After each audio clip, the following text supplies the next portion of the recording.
المره دي مش هتكلم عن العرض فوائد المنتجات، ومش هقول انه ماسك الفرد على البارد، ومش هقول بيكفي 22 جلسه، مش هقول انه شامبو معالج للقشره والجفاف والهيشان وميه الدهب، مش هقول السيرم وميه الدهب. انا هتكلم عن هدايا ساره المهدي، مكوه الشعر عشان لو عايزين نفرد الموجه والخشونه، وكمان مشط الخشب. انا مشط الخشب ده هتكلم فيه ايه الفرق بين مشط خشب ب 850 جنيه وواحد ممكن تلاقيه ب 80 جنيه. اول حاجه الخشب يا ست البنات لازم يكون زان، لان من فوائد خشب الزان ان هو بيعمل ستيميوليشن للبلاد سيركيوليشن، فبيفوق الدوره الدمويه والهير فوليكل، فبيزود من تدفق الدم في بصيلات الشعر، فبيقلل التساقط.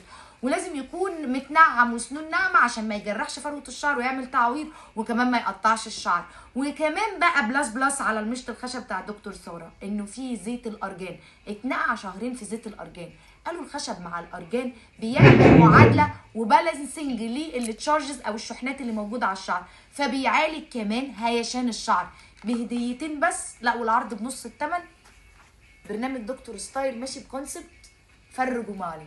هتاخدي البواتين عشان تزودي طول وكثافه شعرك، والشامبو والماسك والسيرم والمكوى والمشط الخشب هديه. عايزه اقول لك ان سعر العرض بدول بس